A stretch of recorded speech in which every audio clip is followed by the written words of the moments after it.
नमस्कार दोस्तों, मैं Sunili Shani Pawar planet to soul astrology में आप सभी का फिर से हार्दिक स्वागत करती हूँ। आज हम बहुत ही महत्वपूर्ण ग्रह के बारे में बात करने वाले हैं। वैसे तो सभी ग्रह बहुत ही महत्वपूर्ण है जिससे हमारी कुंडली बनती, क्योंकि हम सभी कोई ना कोई ग्रह योग, सभी ग्रह लेकर हम पैदा हुए हैं, परंतु उसकी प्लेसमेंट्स हमारे कुंडली में अलग होती हैं। आज जो ग्रह के बारे में मैं बात करने वाली हूँ वो कलयुग में, स्पेशली मैं कलयुग का नाम इसलिए दे रही हूँ क्योंकि हम लोग सभी कलयुग में ही पैदा हुए हैं और हमारे जो कर्म जमा हुए हैं, संचित कर्म जिसको हम बोलते हैं, और जो कर्म हम वर्तमान में करने वाले हैं, क्रियामान में करने वाले हैं, और जो कर्म हम आगामी जन्म में भोगने वाले हैं, जो हम अभी करेंगे वो अगले जन्म में भोगेंगे। जो कर चुके हैं उसका भोग हमें अभी मिलने वाला है। तो ये जो कर्म हम जो हमेशा इस्तेमाल करते हैं हर एक जगह में, कर्म प्रधान, कर्म कार्मिक साइकिल, या तो हमारे कर्म, तो ये सब हमारे जो डीड्स हैं, हमारे जो कर्म हैं, उस सब का नियंत्रण जो करता है ग्रह, उसके बारे में हम आज बात करेंगे। यानी कि शनि महाराज के बारे में हम बात करेंगे। मेरा बहुत ही पसंदीदा ग्रह है ये, और क्योंकि मैं कर्म प्रधान व्यक्ति हूँ, मैं कर्म में मानती हूँ, और शायद इसीलिए मुझे ये ग्रह बहुत ज़्यादा पसंद है। तो कई लोग ऐसे बोलते हैं कि नहीं बाबा, शनि से दूर भागो, शनि का कोप हो जाएगा, शनि के कारण ऐसा वैसा। ऐसा कुछ नहीं है। शनि महाराज जो है वो हमारे जीवन का आईना है।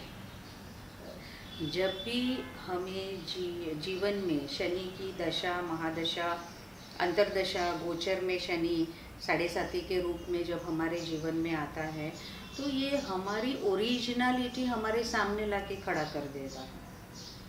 ये एक ही ऐसा ग्रह है जो कभी आपको दुविधा में या तो कभी आपको सपने में नहीं रखता है।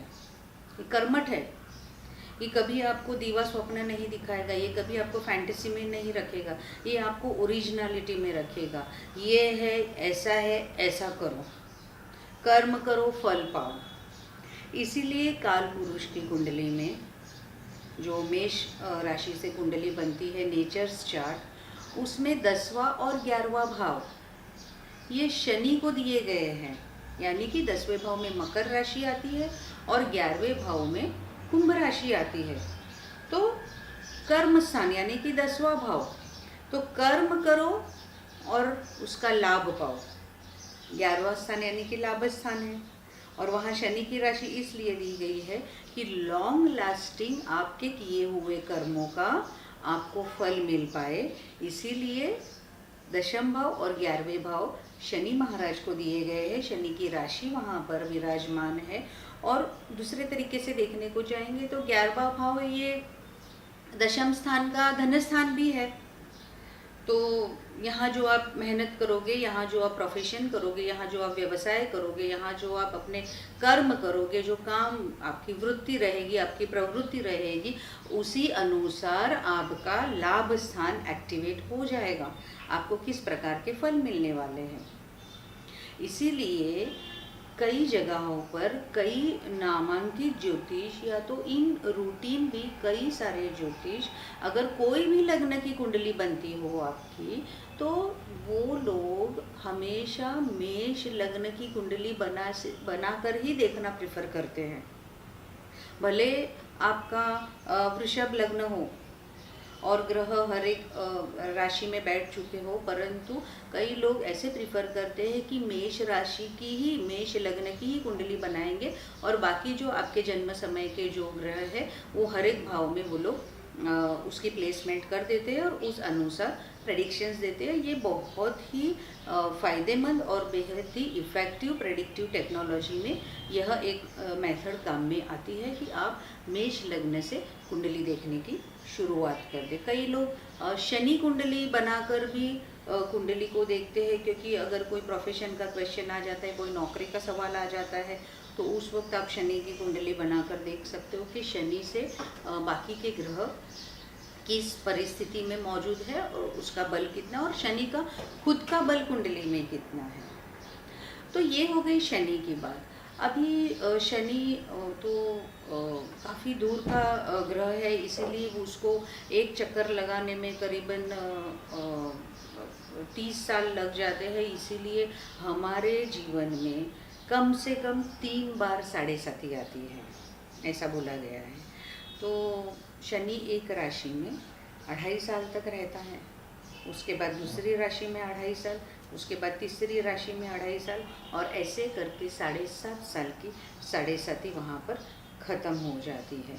30 साल शनि को भ्रमण में लगते हैं, इसीलिए वो इतना मंदगति ग्रह है, इतना स्लो प्लैनेट है, इसीलिए उसको मंद भी बोला गया है, उसको छायासूत बोला गया है, कई सारे नामों से उसको नील वर्ण बोला गया, उसको नील बोला गया है, सूर्यपुत्र बोला गया है, बहुत से नामों से शनि को नवाजा गया है। तो इसीलिए शनि का भ्रमण हर 30 साल में हमारी कुंडली में हर 30 साल बाद हमारी ओरिजिनल जो राशि रहती है उसके आसपास शनि का भ्रमण स्टार्ट हो जाता है। कई लोगों के जीवन में 2 बार आती है, कई लोगों के जीवन में 3 बार साढ़े साथी आती है, और ऐसा भी देखा गया है कि जिनके जीवन में तीसरी बार साढ़े साथी का आती है परिस्थिति, या तो तीसरी बार जब साढ़े साथी की शुरुआत हो जाती है तो वो पीरियड उनका बहुत अच्छा जाता है, क्योंकि ऑलरेडी उनके जीवन में 2 बार साढ़े साथी हो चुकी है। तो शनि महाराज उनको बहुत ज़्यादा उनकी कार्मिक रियलाइजेशन नहीं करवाते, क्योंकि ऑलरेडी 2 बार उनके जीवन में उन्होंने उनको अपना आईना दिखा चुके होते हैं, और व्यक्ति उस वक्त ही सावधान हो जाता है कि मुझे मेरे कर्म किस प्रकार से करने हैं या तो रखने हैं। और आगे में एक माइथोलॉजिकल स्टोरी है जो शनि के बारे में कई पुस्तकों में इसकी जानकारी हमें मिलती है। एक मराठी बुक है शनि महिमा करके, उसमें बहुत अच्छी शनि के बारे में जानकारी दी है कि सूर्य जो था उसकी संज्ञा नामक पत्नी थी, और उनको 3 बच्चे थे, यम, यमुना और एक उनका बेटा था, 2 बेटे थे और एक बेटी थी। लेकिन सूर्य इतना तेजस्वी था, सूर्य का प्रकाश इतना तेज था कि संज्ञा को उसका प्रकाश सहन नहीं हो रहा था, क्योंकि सूर्य देवता रोज़ सुबह उठ के पूरे जगत को सनलाइट देने के लिए निकल पड़ते थे, और अपनी पत्नी को ज़्यादा वक्त नहीं दे पाते थे, और उनके तेज से संज्ञा बहुत ज़्यादा परेशान हो गई थी, क्योंकि सूर्य के आगे सभी अस्त हो जाते हैं, जितने सूर्य के नज़दीक जाएंगे उतना अस्तता का परिणाम मिलता है, क्योंकि उसकी रोशनी इतनी चकाचौंध है कि व्यक्ति अपना खुद का मूलभूत जो शरीर है, मूलभूत जो गुणधर्म है वो खो देता है उसके सामने। तो संज्ञा ने क्या किया कि उस वक्त उसने अपनी एक प्रतिकृति बनाई, छाया नाम की। छाया यानी कि मेरे जैसी ही मेरी दिखने वाली परछाई। तो उसने अपनी एक परछाई का निर्माण किया जिसका नाम छाया रखा, और वो उसने सूर्य देवता के भवन में रखकर खुद अपने पिताजी के घर चली गई। वो उनके पिताजी यानी दक्ष प्रजापति राजा जो थे, तो अपने मैके चली गई वो। लेकिन दक्ष प्रजापति को जब पता चला कि ये गुस्से में अपने पति का घर छोड़ के आई है, तो उन्होंने संज्ञा को पुराने रीति रिवाज रूढ़िवाद के हिसाब से उन्होंने कहा तुम अपने पति का घर क्यों छोड़कर आई हो, तुम हमारे घर ज़्यादा नहीं रह सकती। तो संज्ञा को ये बहुत अपमानास्पद बात थी कि मेरे पिताजी ने मुझे ऐसा बोल के मेरा अपमान कर दिया, मुझे पति के घर वापस जाने को बोल रहे हैं। तो उन्होंने अपने आप को भस्म करने का सोच लिया, उन्होंने अपने आप को नष्ट करने का सोच लिया। लेकिन उसने ऐसे सोचा कि मैं घोर तपस्या करके अपने आप को ये पंच महाभूत में विलीन कर दूंगी, अपने आप को जला दूंगी मैं। तो वो घोर तपस्या करने लगी, और इससे शंकर भगवान तो बहुत भोले हैं, तो शिव जी बहुत ज़्यादा प्रसन्न हो गए उन पर। तो उन्होंने कहा बोलो क्या वरदान तुम मांगना चाहती हो। तो उसने कह दिया कि शिव जी मेरा तो जो पति है वो इतना महातेजस्वी है कि उसके तेज के आगे मेरी कोई गिनती नहीं, मैं टिक ही नहीं पा रही हूँ। तो मुझे उनके साथ संसार करना, उनके साथ गृहस्थी करना बहुत ज़्यादा डिफ़िकल्ट हो रहा है। तो उस वक्त शंकर भगवान ने क्या किया कि सूर्य के तेज को 12 भागों में विभाजित कर दिया। सूर्य के तेज को 12 भागों में विभाजित कर दिया, इसीलिए हमारी कुंडली 12 भागों में विभाजित हुई है, ऐसे कहा जाता है। आप मैथमेटिक्स के हिसाब से देखने को जाए तो 360 डिग्रीज के हिसाब से सूर्य एक राशि में 29 दिन से 1 महीने तक रहता है, क्योंकि सूर्य पर डे एक अंश आगे चलता है हमेशा।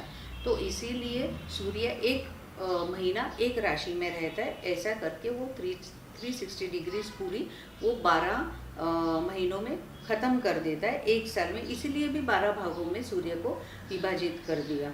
तो उस वक्त शंकर जी ने सूर्य का तेज 12 भागों में विभाजित करके उनके तेज को बांट दिया, ताकि उनकी पत्नी उनके साथ आसानी से अच्छे से रह पाए। इसीलिए नीच का सूर्य, उच्च का सूर्य, या तो मेष राशि में सूर्य उसकी खुद की राशि उसमें उच्च का बन जाता है। तो इसीलिए हर एक भाव में सूर्य का फल अलग अलग हमें देखने को मिलता है, क्योंकि उसकी जो तेज है वो विभाजित हो गए हैं। तो लेकिन इस दरमियान क्या हुआ कि ऑलरेडी सूर्य भगवान का छाया के साथ गृहस्थी स्टार्ट हो गई थी, और छाया की तरफ से उन्हें शनि नामक पुत्र का उनका जन्म हो चुका था, शनि का। और इसके कारण उनकी गृहस्थी इतनी चल पड़ी थी कि सूर्य को पता ही नहीं चला कि ये तो मेरी खुद की पत्नी नहीं है, ये तो उसकी छाया के साथ मैं रह रहा हूँ। लेकिन तब तक ऑलरेडी बहुत लेट हो चुका था। तो इसीलिए सूर्यपुत्र जो शनि महाराज है, उनको जब ये बात का पता चला तो उन्होंने हमेशा रुष्टता व्यक्त की अपने पिता की तरफ, कि उन्होंने अपनी माता को पूरी तरह से सम्मान नहीं दिया। बहुत सारी माइथोलॉजिकल स्टोरीज है इसके पीछे, और भी कई जगहों पर इसकी अलग अलग व्याख्याएं दी गई है। लेकिन ऋग्वेद में इसका वर्णन किया गया है। और जो कालिका वर्णन करके एक पुस्तक है, उसके अंदर ऐसा भी लिखा गया है कि जब माता पार्वती के विरह में, यानी कि सती के विरह में, जब शंकर भगवान विह्वल हो गए, यानी कि रोने लगे, तो उस वक्त उनका जो अश्रु था वो शनि महाराज पर गिरा, और शनि महाराज का वर्ण नीलकांति का, यानी कि काला हो गया उनका वर्ण उनके अश्रु से। ऐसे बहुत सारे माइथोलॉजिकल स्टोरीज है। तो हम फिर से शनि पर आएंगे। तो शनि एक कर्म प्रधान और कार्मिक, हमारी इच्छाएं देने वाला, हमारे कर्म कराने वाला, हमारे कर्म दिखाने वाला ग्रह है, जो हमारा कच्चा चिट्ठा हमारे सामने रख देता है। शनि जो है वो सभी प्रकार के मेटल्स, स्पेशली जो लोहा रहता है, आयन, लेड, सीसा जिसको हम बोलते हैं, नीली रंग की सभी वस्तुएं, काले रंग की सभी वस्तुएं, चमड़ा, काले कलर के जो धान्य रहते, ग्रेन्स, पल्सेस, जो भी ब्लैक कलर है उस पर शनि का नियंत्रण है। जो भी चीज़ों में पानी नहीं है, यानी कि जो संकुचित है, जो पूरी तरह से शोषित अवस्था में है, यानी कि जिसमें फल है, जब फल सूख के सूखा मेवा बन जाता है, उसके पहले वो फल होता है, तो उसको शुक्र का प्रभाव हम लोग बोलते हैं, उसको चंद्र का प्रभाव बोलते हैं। और उसके बाद जब उसमें से रस सूख जाता है, उसको सुखा देते हैं, क्योंकि बहुत ज़्यादा दिन तक उसको हमें टिकाना होता है, इसीलिए जब उसको सुखा देते हैं तो उसका शनि में रूपांतर हो जाता है। क्योंकि शनि क्या करता है कि वो जो रस है, जो पानी है, उसको सोख लेता है। इसीलिए चंद्र और शनि की युति को अच्छा नहीं माना गया है। यह युति को विषयोग बोला गया है, इस युति को पुनर्फु योग बोला गया है। नाड़ी शास्त्र अनुसार इस योग को अर्धनारेश्वर योग भी बोला गया है, क्योंकि शनि क्या करता है कि चंद्र से पानी पूरी तरह से सोख लेता है। जब शनि चंद्र एक साथ में, शनि चंद्र सामने सामने आ जाते हैं, शनि चंद्र के नक्षत्र में या तो चंद्र शनि के नक्षत्र में होता है, उस वक्त हमें बहुत ज़्यादा उन जातकों में शुष्कता यानी कि ड्राइनेस देखने को मिलती है। इन लोगों को बहुत चेस्ट इन्फेक्शंस होने की संभावना होती है, क्योंकि चंद्र जो है वो चतुर्थ भाव को कारक माना गया है, चतुर्थ भाव को इंगित करता है, जहाँ से हम हमारे लंग्स और सीने का हिस्सा देखते हैं। तो टीबी जैसी बीमारियां जो है, ब्रोंकाइटिस है, ब्रोंकियल अस्थमा है, क्योंकि ये क्या करता है, शनि उसमें से पानी खींच लेता है। इसीलिए अलग अलग प्रकार के पानी से पैदा होने वाली, पानी सूख जाने से पैदा होने वाली बीमारियां हमें शनि चंद्र की युति में देखने मिलती। लेकिन on other side if we see for Pravrajya yoga, और जो लोग साधक है, जो लोग साधना करना चाहते हैं, या तो जो लोग अपने कर्म बल में या तो अपने स्पिरिचुअल एक्टिविटीज़ में, योगाभ्यास में जो आगे बढ़ना चाहते हैं, उनके लिए युति बहुत अच्छी है।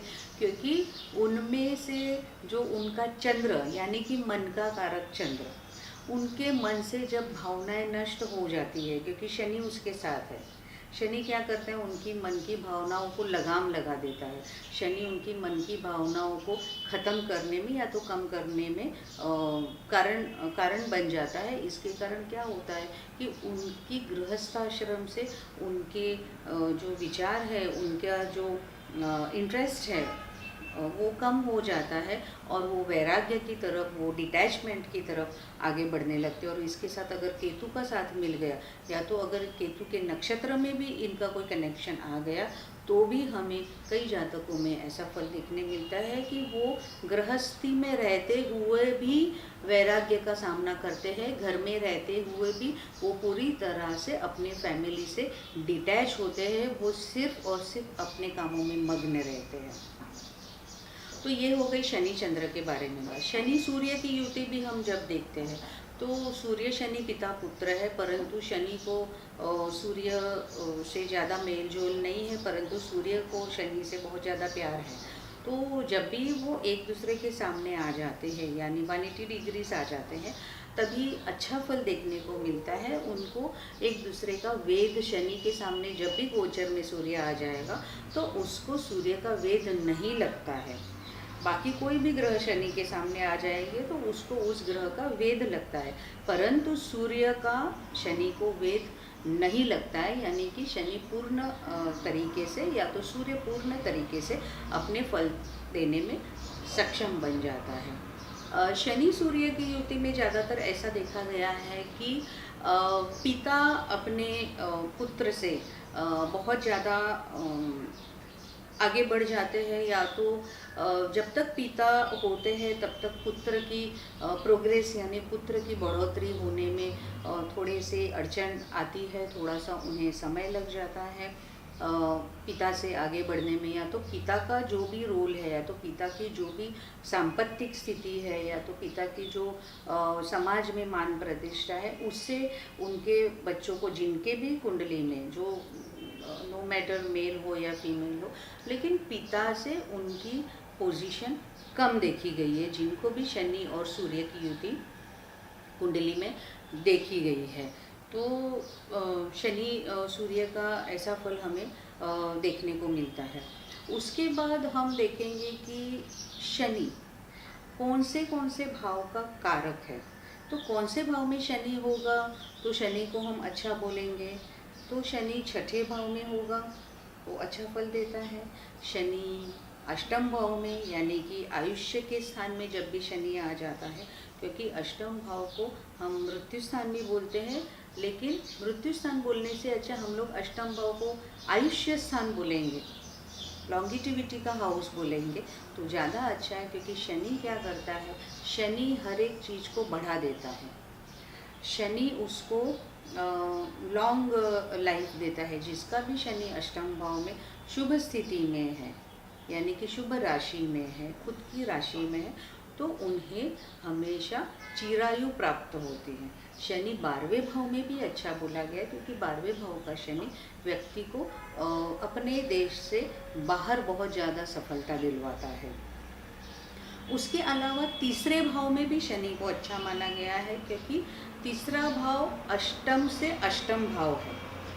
तो यहाँ जब भी शनि यहाँ होगा तो व्यक्ति को पराक्रम करने में सहाय रूप बनेगा, क्योंकि तीसरा भाव ये पराक्रम का स्थान है। तो जब भी शनि यहाँ पर होगा तो जो नेटिव्स के कुंडली में तीसरे भाव में शनि है तो वो लोग स्टेडी और स्टेप बाय स्टेप अपना पराक्रम या तो अपनी कार्यशैली रखेंगे, उस हिसाब से ही अपना कार्य वो लोग आगे बढ़ाएंगे। तो ये हो गए शनि के कारक भाव। लेकिन इसमें फिर शनि की स्थिति कुंडली में कैसी है, शनि दोष कारक है कि नहीं, क्योंकि शनि की जो नीच राशि है, परम नीच राशि जो है, उसे मेष राशि माना गया है। शनि क्योंकि मंगल अपने वो शत्रु राशि में बैठ जाता है, इसीलिए मंगल की राशि में शनि को नीच का माना गया है। लेकिन ये नीच कब होगा, ये पूर्णतः नीच के फल कब कब देगा। कई लोग मेष राशि में शनि देखकर बोल देते चलो ठीक है अभी तुम्हारा कुछ नहीं, तुम्हारा शनि नीच नहीं, ऐसा नहीं है। जब भी शनि 20 अंश तक 20 डिग्रीज तक अगर मेष राशि में है तो वो पूर्णतः नीच के फल देता है। अगर इनिशियल डिग्रीज में किसी का शनि मेष राशि में है तो वो इतना बुरा फल जातक को नहीं देता है, वह जातक को अच्छे फल देता है, यानी कि एटलीस्ट वो जातक को सपोर्ट करता है। तो मेष राशि की अपोजिट राशि कौन सी है, तो तुला राशि है, जो 7वीं राशि आती है 180 डिग्रीज में। तो वहाँ पर शनि को उच्च का माना गया है, शनि को 20 डिग्रीज में वहाँ पर उच्च का माना गया है, क्योंकि यहाँ शनि को 20 डिग्रीज में मेष राशि में नीच का माना गया है। तो वैसे वर्षा हर एक प्लैनेट्स को उच्च और नीच राशि का अलग अलग डिग्रिकली उनका फल दिया गया है कि ये डिग्रीज में इनको उच्च का और ये डिग्रीज में उनको नीच का माना जाता है। अदरवाइज शनि वो जो राशि में स्थित है उसके ही गुणधर्म अनुसार और जो भाव में स्थित है उसके ही कारकत्व अनुसार अपने फल देगा। शनि जो भाव में बैठा है वहाँ से तीसरे स्थान में, 7वें स्थान में और 10वें स्थान में दृष्टि करता है। तो शनि जहाँ बैठा है और जहाँ दृष्टि करता है वो सभी भाव यानी कि 4 भाव बहुत ज़्यादा मायने रखते। एक तो खुद जो भाव में बैठा है उस भाव के वो फल देगा। उस अगर वो शुभ राशि में बैठा है, मित्र राशि में बैठा है, उच्च राशि में बैठा है और मित्र भाव में यानी कि कारक भाव में बैठा है तो वो अपने फल अच्छे प्रदान करेगा। वो जहाँ भी देखता है उस भाव के भी फल वो जहाँ देख रहा है वो भी इसी प्रकार से हमें देखना है कि वो अपने मित्र राशि में है, शत्रु राशि में देख रहा है, अपने मित्र कारक भाव में देख रहा है, तो उसी अनुसार ये शनि के फल हमें देखने को मिलेंगे, क्योंकि शनि को स्पेशल दृष्टि दी गई है। और जैसे ही गोचर में आपके जन्म चंद्र से 12वें स्थान में खुद जन्म चंद्र के ऊपर और जन्म चंद्र से 2nd हाउस में यानी कि बाद वाले भाव में जब भी शनि का भ्रमण स्टार्ट होगा तो उस वक्त ऐसा कहते हैं कि 7.5 की शुरुआत हो गई आपके जीवन में। फॉर एग्जाम्पल आपका चंद्र वृषभ राशि में है और गोचर में जब भी यह शनि मेष राशि में प्रवेश करेगा तो आपकी 7.5 का पहला फेज स्टार्ट हो गया जो 2.5 सालों का रहेगा। तो जो ये पहला फेज होता है यानी कि मेष राशि, क्योंकि वृषभ राशि के पिछली राशि जो है वो मेष राशि है, तो वहाँ आपके 7.5 का जो पहला फेज स्टार्ट हो गया वो 2.5 सालों तक रहेगा। और ये 7.5 आपके सर के ऊपर से आती है, आपके सर पर आती। पूरा शरीर हमारा कार्मिक साइकिल से जुड़ा हुआ है, तो ये जो कर्म है ये पूरी तरह से हमें शनि पूरे हमारे शरीर के एक एक अवयव, एक एक अंग को, प्रत्यंग को हमें ये शनि उसका परिणाम दिखाने वाला है।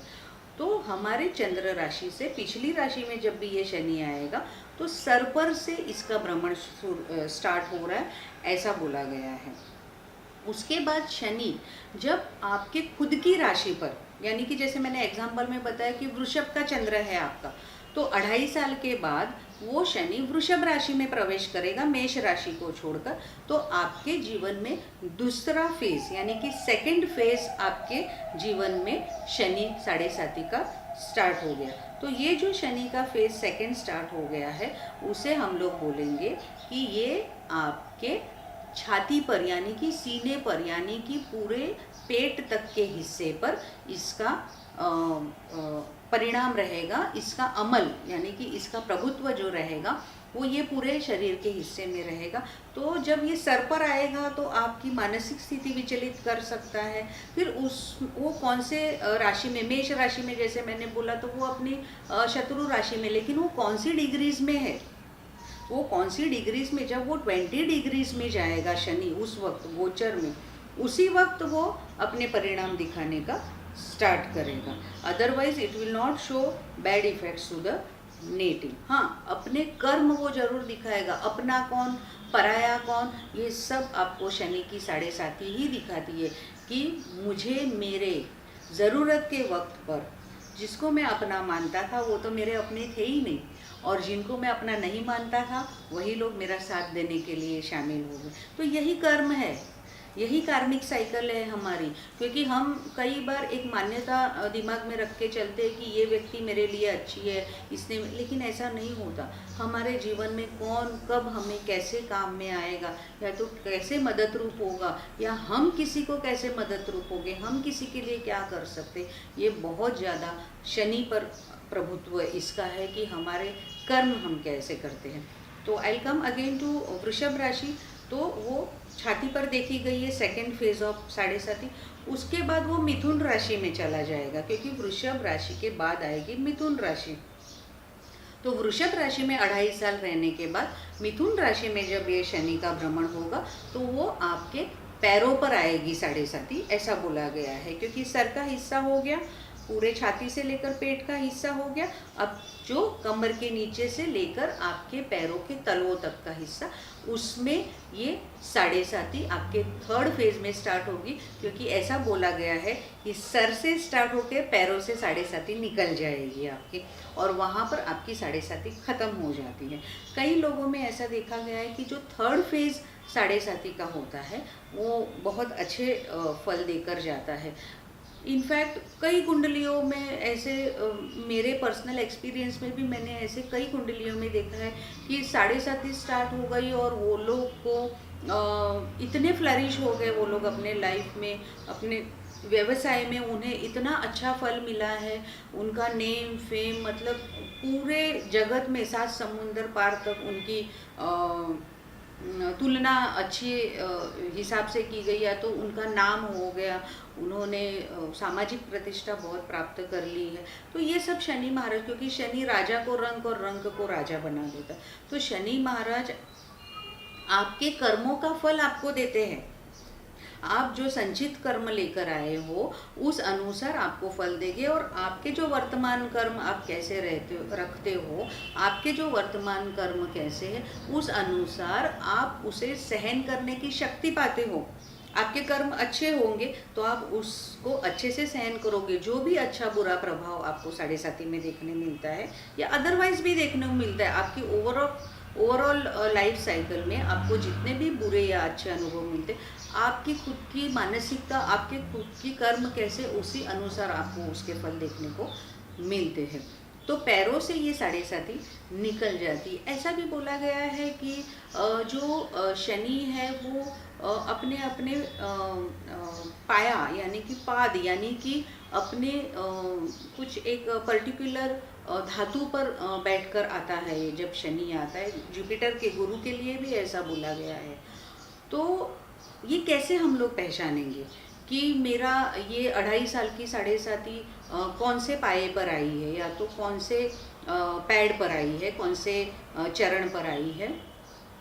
तो जिस दिन शनि का आपके चंद्र के पिछले चंद्र पर या तो आपके अगले यानी कि चंद्र से आगे पीछे की राशि में और चंद्र में प्रवेश करेगा, तो उस दिन का समझो, आज अगर शनि कहीं पर ट्रांजिट कर रहा है 2.5 साल खत्म करके, तो उस दिन का जिस वक्त शनि का गोचर भ्रमण स्टार्ट होगा आपके चंद्र की पिछली राशि से, चंद्र पर से या चंद्र के दूसरे नंबर की राशि से, तो उस दिन आपका जन्म समय का चंद्र और गोचर का चंद्र आपको देखना है।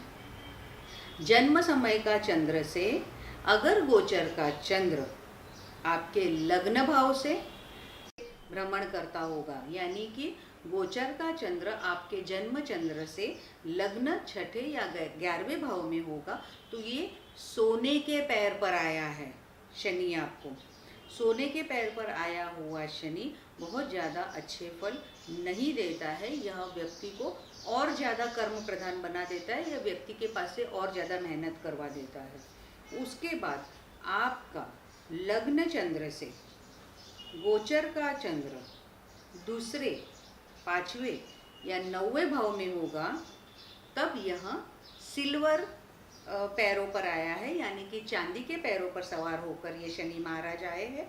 तो ये आपको अपना कर्म थोड़ा बहुत करने के बाद उसका फल तुरंत प्रदान कर देंगे। आपको ये चिंता करवाएंगे, ये आपको मेहनत करवाएंगे, सब कुछ करवाएंगे, लेकिन उसका फल भी ये अच्छा देंगे। इसी प्रकार से आपकी कुंडली में जब ये तीसरे, 7वें और 10वें भाव में गोचर के चंद्र से लग्न का चंद्र होगा, तो उस वक्त बोला गया है कि ये तांबे के पैर पर सवार होकर आएंगे, यानी कि ताम्र पत्र पर ये आने वाले हैं।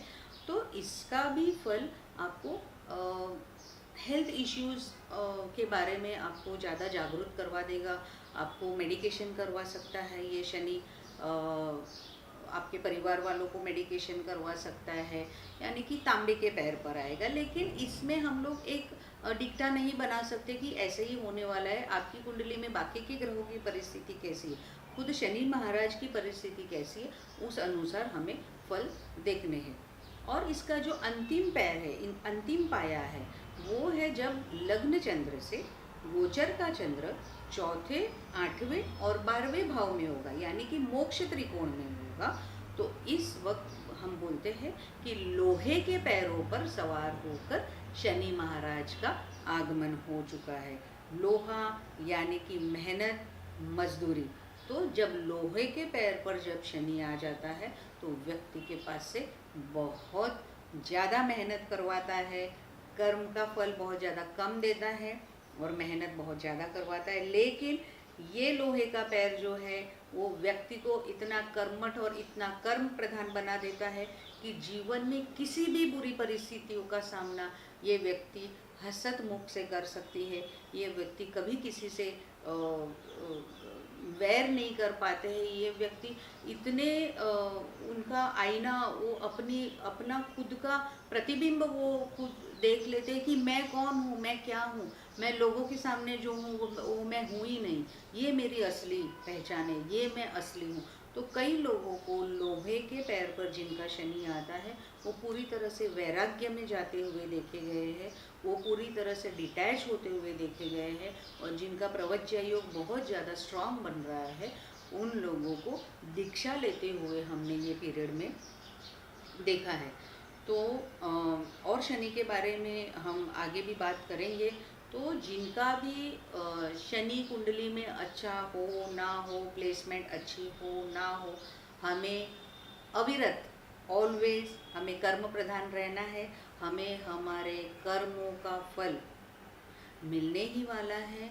जो कर्म हम करके पैदा हुए हैं और जो हम कर्म करने वाले हैं, और अगले जन्म में अगर पैदा हुए तो हमें तो पता नहीं, अगला जन्म किसी ने देखा नहीं है, तो उसमें हमें कैसा परिणाम मिलने वाला है। तो इससे ये सैटर्न जो शनि महाराज है वो बहुत ज़्यादा ताल्लुकात रखते हैं। तो शनि महाराज की तो हमें जय बोलनी ही चाहिए, क्योंकि हमारे कर्मों की जय बोलेंगे हम। शनि की जब जब जय करते हैं हम हमारे कर्मों की जय करते हैं, हम हमारे कर्म को बढ़ा देते हैं। कर्म यानी कि क्या है, हम जो रोज़मर्रा का काम करते हैं, किसी का अच्छा कर दिया, किसी को हेल्प कर दी, यही हमारे कर्म हैं। हम छोटे छोटे कर्म करते रहते, मेहनत करनी है हमें, हमारा काम अविरत करना है, झूठ नहीं बोलना है। क्योंकि ऐसा बोलते हैं शनि सेकंड हाउस में आ गया तो व्यक्ति को झूठ बुलवाता है, लेकिन ये बहुत गलत भ्रांति है।